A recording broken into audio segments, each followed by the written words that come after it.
মহকুবে পূর্ণ স্নানে যাওয়ার পথে পথ দুর্ঘটনার মৃত্যু হয়েছে 4 জনের, আহত 5 জন।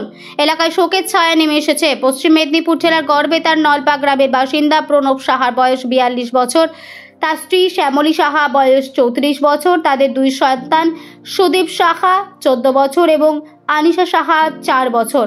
শনিবার সকালেই গড়বেতা থেকে রওনা দিয়েছিল প্রয়াগরাজের উদ্দেশ্যে এবং তাদের সাথে ছিল হুগলি জেলার অন্তর্গত কামারপুকুর এলাকার পরিবারের 4 জন।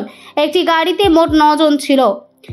ঝাড়খণ্ডের ধানবাদ এলাকার একটি লরির সাথে মুখোমুখি সংঘর্ষ হয়। ঘটনাস্থলে মৃত্যু হয় গাড়ির চালক সহ 4 জনের। বাকি 5 জন গুরুতর আহত। তাদেরকে উদ্ধার করে নিয়ে যাওয়া হয়েছে ঝাড়খণ্ডের রাজ্যের ধানবাদের জেপি হাসপাতালে। এছাড়াও দম্পতি সহ 2 জন শিশু আশঙ্কাজনক অবস্থায় চিকিৎসাধীন রয়েছে। গড়বেতা থেকে ইতিমধ্যেই ধানবাদের উদ্দেশ্যে রওনা দিয়েছেন এলাকার মানুষজন। ঘটনা এলাকায় শোকের ছায়া নেমে এসেছে। তবে কিভাবে ঘটলো এই দুর্ঘটনা, মর্মান্তিক, তা জানার চেষ্টা করা হচ্ছে। ঘটনাটা প্রয়াগরাজ সকল মানুষ যেমন যাচ্ছে, আমার নলপা গ্রামের এরাও যাচ্ছিল, তাদের সাথে ওনাদের আত্মীয় আমার পুকুরের বাড়ি তেনারাও যাচ্ছিলেন।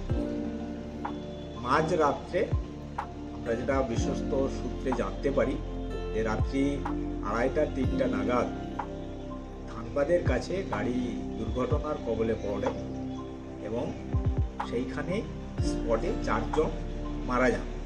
তার মধ্যে আমাদের নলপার 2 জন একই পরিবারের স্বামী স্ত্রীতে মারা গেছেন এবং তাদের বাচ্চারা 2টি বাচ্চা নার্সিংহোমে ভর্তি আছে, জেপি নার্সিংহোমে।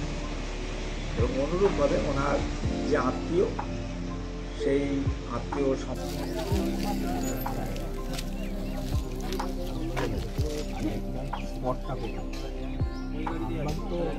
অনেকটা গড়বেতা মানেই তো গড়বেতা অনেকটা আমাদের স্পটটা কোথায়।